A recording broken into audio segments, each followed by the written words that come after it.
नमस्कार दोस्तों, आपका हमारे चैनल पर स्वागत है। दोस्तों, आज हम इस वीडियो में आपके लिए लेकर आए हैं मुंशी प्रेमचंद जी की कहानी पूस की रात। पूस की रात जो कहानी है वह किसानों के जीवन की समस्याओं को लेकर लिखी गई कहानी है। इसमें किसानों का जीवन दर्शाया गया है कि वे किस तरह अपना जीवन काट रहे हैं।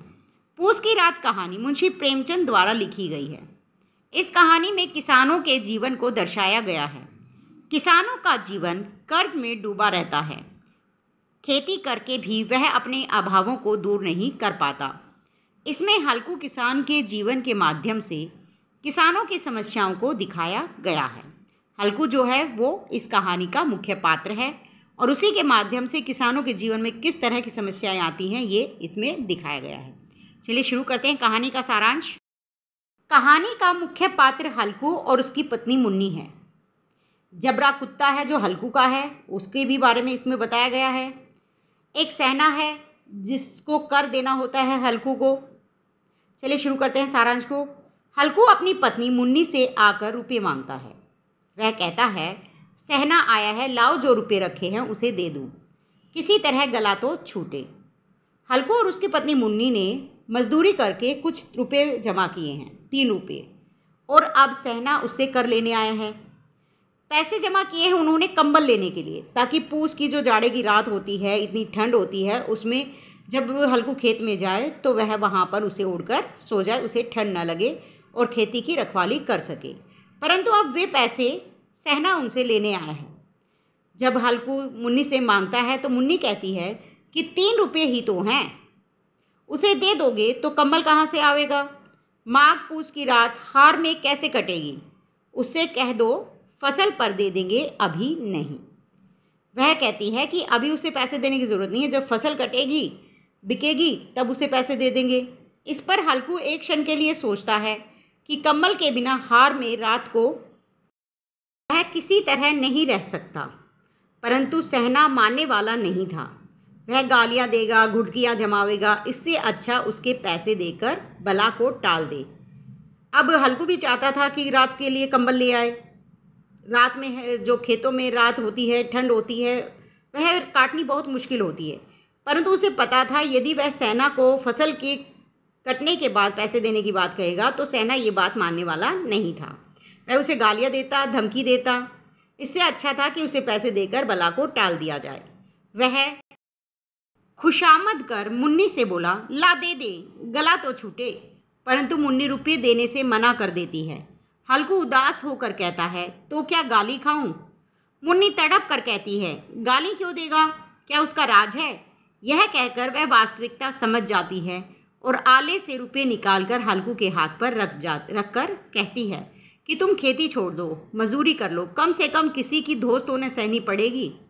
अब मुन्नी मना तो कर देती है, लेकिन जब हल्कू कहता है कि वह उसे गालियाँ देगा, धमकियाँ देगा, तो मुन्नी एक बार तो कहती है कि गाली क्यों देगा, परंतु वह तुरंत समझ भी जाती है कि यह तो दोष दमाने वाला सहना है, पैसे तो देने ही पड़ेंगे, और वह चुपचाप निकालकर पैसे उसके हाथ में रख देती है। लेकिन उसे खेती छोड़कर मजदूरी करने के लिए कहती है, क्योंकि खेती में तो कोई फ़ायदा नहीं है।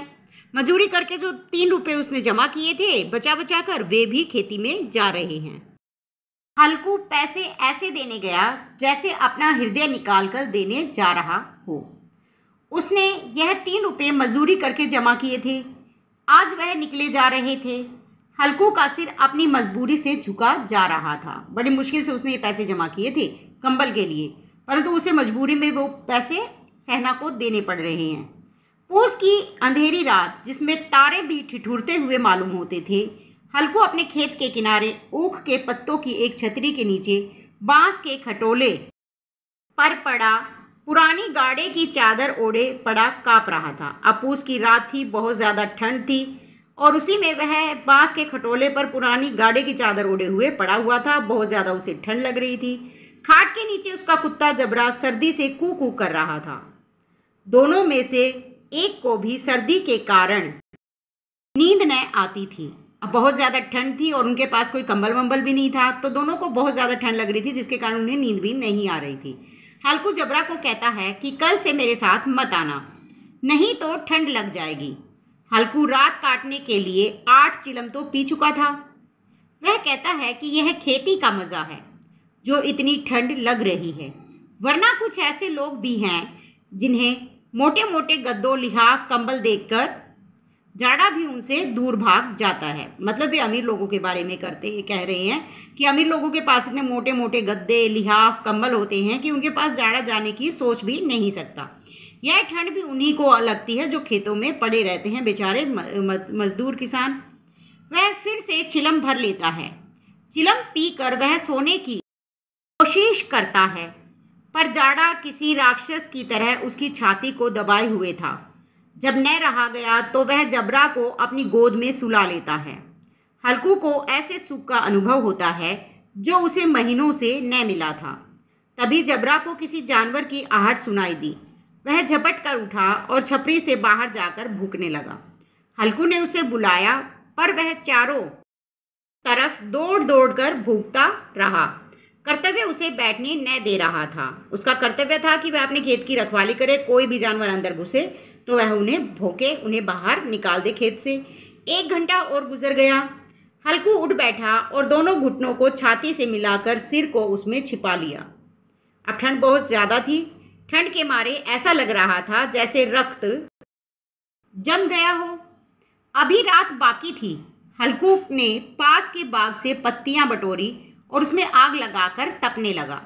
कुछ देर बाद पत्तियां जल चुकी थी। बगीचे में फिर अंधेरा छा गया था। राख के नीचे कुछ कुछ आग बाकी थी। हल्कू ने फिर चादर ओढ़ ली और गर्म राख के पास बैठकर गीत गुनगुनाने लगा। जैसे जैसे ठंड बढ़ती है उसे आलस्य दबा लेता है। तभी जबरा जोर से भूंककर खेत की तरफ भागा। हल्कू को लगा कि जानवरों का एक झुंड खेत में आया है। शायद नील गाय का झुंड था। फिर ऐसा लगा कि खेत में चर रही है। उसे चबाने की आवाज़ भी सुनाई दी। क्योंकि ज़्यादा ठंड थी उसे सब कुछ सुनाई दे रहा था, लेकिन वह अपने को भ्रम में था। वह सर्दी में उठकर जाना नहीं चाहता था। उसके दिल ने कहा कि नहीं। फिर उसका जो मन है वह कहता है कि नहीं, जबरा के होते हुए कोई जानवर खेत में नहीं आ सकता, मुझे भ्रम हो रहा है। उसने जबरा को आवाज़ लगाई। जबरा भूखता रहा पर उसके पास न आया, क्योंकि जबरे को जानवर दिखाई दे रहे थे। वह उसके बुलाने पर भी नहीं आया। फिर खेत के चरे जाने की आहट मिली।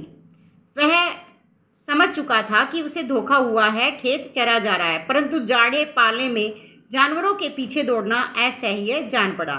वह वहीं से लीहो लीहो लीहो की आवाज़ लगाने लगा। अच्छी फसल थी और तैयार हो गई थी, पर दुष्ट जानवर उसका सर्वनाश कर रहे थे।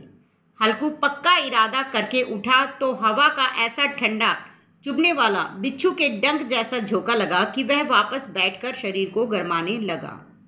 उसने कोशिश की जाने की, परंतु जैसे ही थोड़ा सा आगे चला उसे ठंडी हवा का ऐसा झोंका लगा कि वह वापस बैठ गया। नील गाय खेत का सफाया कर रही थी और हल्कू गर्म राख के पास शांत बैठा था। वह वहीं चादर ओढ़कर सो गया। सुबह उठा तो मुन्नी ने उसे बताया कि सारा खेत चौपट हो गया। तुम्हारे यहाँ मडैया डालने से क्या हुआ? दोनों फिर खेत के डांड पर आए। सारा खेत जो था वो रोंदा पड़ा हुआ था। मुन्नी उदास थी पर हल्कू खुश था। मुन्नी कहती है कि अब मजदूरी करके मालगुजारी करनी पड़ेगी। हल्कू ने प्रसन्न मुख से कहा कि रात में ठंड में यहाँ सोना न पड़ेगा। कम से कम मजदूरी करके रात को आराम से सो तो जाएंगे, भले ही एक रोटी कम मिले। ये थी कहानी पूस की रात। दोस्तों वीडियो अच्छी लगी तो लाइक शेयर ज़रूर कीजिएगा। यदि आप हमारे चैनल पर नए हैं तो चैनल को सब्सक्राइब कीजिए, बेल आइकन प्रेस कर लीजिए ताकि अगली वीडियो का नोटिफिकेशन आप तक पहुंच सके। धन्यवाद।